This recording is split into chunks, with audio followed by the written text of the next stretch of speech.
केंद्र की मोदी सरकार ने सिटीजनशिप अमेंडमेंट एक्ट यानी सीएए का नोटिफिकेशन जारी कर दिया है। इसी के साथ ये कानून अब देश भर में लागू हो गया है और सीएए को लेकर हिंदी में जो नागरिकता संशोधन कानून जिसे कहा जा रहा है, इससे पाकिस्तान, बांग्लादेश, अफगानिस्तान से आए गैर मुसलमान शरणार्थियों को नागरिकता मिलने का रास्ता अब साफ हो गया है। इस नोटिफिकेशन से पहले कई कयास लगाए जा रहे थे, लेकिन ऐसा नहीं हुआ है और अब ये सीएए जो है वो लागू कर दिया गया है। और सीएए क्या है वो भी हम आपको बता रहे हैं कि 2016 में नागरिकता संशोधन विधेयक जो है वो पेश किया गया था। भारतीय नागरिकता कानून 1995 में बदलाव है और लोकसभा में 10 दिसंबर 2019 को अगले दिन राज्यसभा में ये पास हो गया था, जिसके बाद 12 दिसंबर को राष्ट्रपति की मंजूरी मिलते ही इसे कानून बना दिया गया है। तो अब ये तमाम जो सीएए को लेकर कयास लगाए जा रहे हैं, कहीं इसको लेकर खुशी है तो विपक्ष में इसको लेकर हाहाकार मच गया है।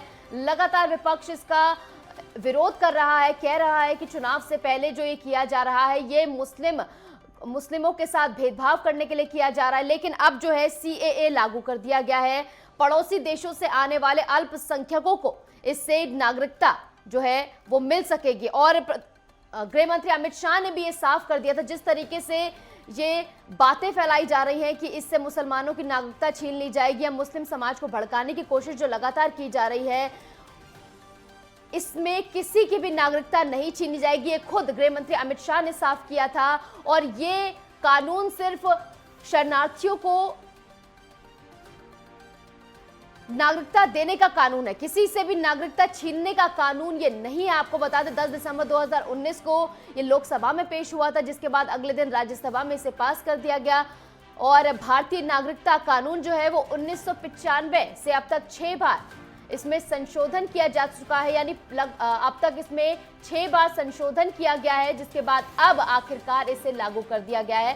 जिस तरीके से गृह मंत्री अमित शाह ने पहले ही ये साफ कर दिया था कि आम चुनावों से पहले इसे लागू कर दिया जाएगा। हालांकि इसको लेकर विपक्ष जो है वो लगातार सरकार पर हमलावर था, लेकिन अब आखिरकार ये कानून जो है वो लागू कर दिया गया। इसकी अधिसूचना जो है वो जारी कर दी गई है, जिसको देखते हुए एक वर्ग में कहीं खुशी की लहर देखने को मिल रही है, तो वो विपक्ष जो है वो लगातार इसको लेकर हमलावर है। जैसे कि हम आपको बता रहे हैं कि ओवैसी भी इसको लेकर लगातार हमलावर है। वो कह रहे हैं कि मुसलमानों के साथ भेदभाव करने वाला ये कानून है और जिस तरीके से इसकी टाइमिंग्स को लेकर भी सवाल उठाए जा रहे हैं कि आम चुनावों से ठीक पहले इस कानून को लाना कितना सही है, क्योंकि इससे एक वोट बैंक साधने की कोशिश यहां पर की जा रही है। अगर हम बात करें असम की, तो वहां पर भी बहुत सारे बांग्लादेशी हिंदू जो है शरणार्थी हैं, उनको इससे जो है नागरिकता मिलेगी। तो वहां पर भी इसको लेकर विरोध जताया जा रहा है कि इतने लोगों को वहां पर नागरिकता मिल जाएगी इससे। अब देखना होगा किस तरीके से विपक्ष जो है वो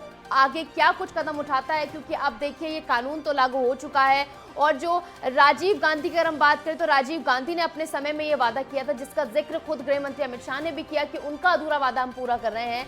कि राजीव गांधी ने उस समय कहा था कि जो भी प्रताड़ित शरणार्थी लोग हैं, 3 जो हमारे पड़ोसी राज्य हैं, उनमें वो भारत में आ जाएं, उनको हम नागरिकता देंगे। लेकिन उसके बाद उन्हें नागरिकता नहीं दी गई, इससे मुकर गए।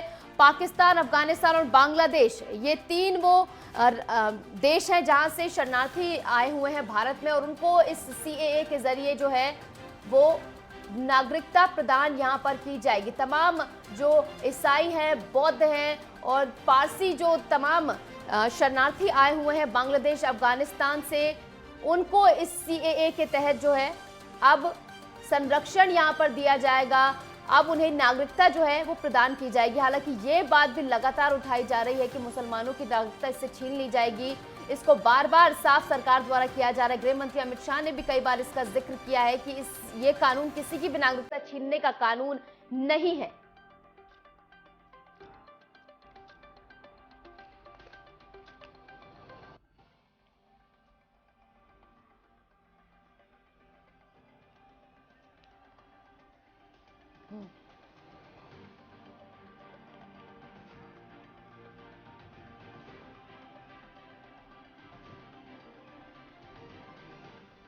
तो पाकिस्तान, अफगानिस्तान और जो तमाम शरणार्थी जो हैं उनको इसके जरिए जो है अब नागरिकता प्रदान की जाएगी। इस बीच हमारे साथ हमारे तमाम संवाददाता जुड़ गए हैं ज्यादा जानकारी के साथ कि क्या क्या माहौल बना हुआ है तमाम राज्यों में।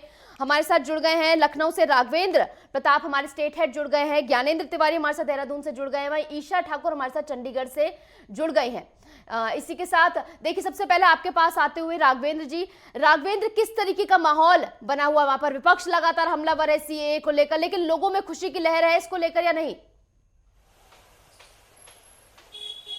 निशु, विपक्ष भले हमलावर हो, वो उसका राजनीतिक रूप हो सकता है कि उसकी नाराजगी हो कि हमारा वोट छिटक न जाए, लेकिन इस बात को सबको समझना होगा कि ये जो अधिनियम है ये नागरिकता देने का है, न कि छीनने का। किसी तरह का कोई भ्रम नहीं रहना चाहिए कि इसे किसी की नागरिकता छीनी जा सकती है।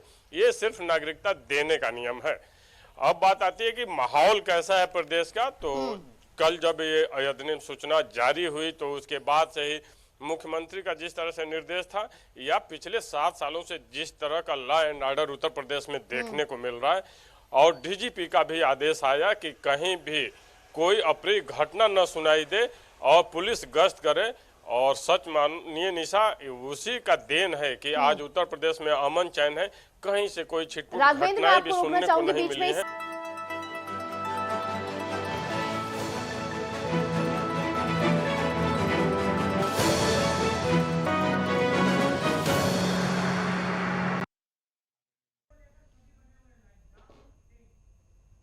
चलिए एक बार फिर से स्वागत है आपका। ब्रेक के बाद रुक करेंगे एक बार फिर से तमाम खबरों का, जहां पर हम बात कर रहे थे सीए कानून को लेकर कि केंद्र की मोदी सरकार ने सिटीजनशिप अमेंडमेंट एक्ट जो है यानी सीए जिसे कहा जा रहा है उसका नोटिफिकेशन जारी कर दिया है। इसी बीच हमारे साथ हमारे तमाम संवाददाता जुड़े हुए हैं। राघवेंद्र प्रताप हमारे स्टेट हेड जुड़े हुए हैं, ज्ञानेंद्र तिवारी हमारे साथ जुड़े हुए हैं, चंडीगढ़ से ईशा ठाकुर भी हमारे साथ जुड़ी हुई है। राघवेंद्र प्रताप, हम आपसे बात कर रहे थे, देखिए किस तरीके का माहौल है आप उसके बारे में बता रहे थे, बात पूरी कीजिए। जी निशा, वही बता रहा था कि यहाँ 7 सालों में प्रदेश में जो law and order Yogi Adityanath सरकार द्वारा पेश किया गया उसकी मिसाल है कि कोई भी कहीं से भी कोई वारदात करने के न तो प्रयास किया, न उस तरह का माहौल है। हाँ, इतना जरूर है कि मुख्यमंत्री के निर्देश के बाद यहाँ पे पुलिस जगह जगह गश्त करते हुए कल भी दिखाई दे रही थी और आज भी दिखाई दे रही है, और पुलिस पूरी तरह से मुस्तैद भी है और प्रदेश को अलर्ट जोन पे भी रखा गया है।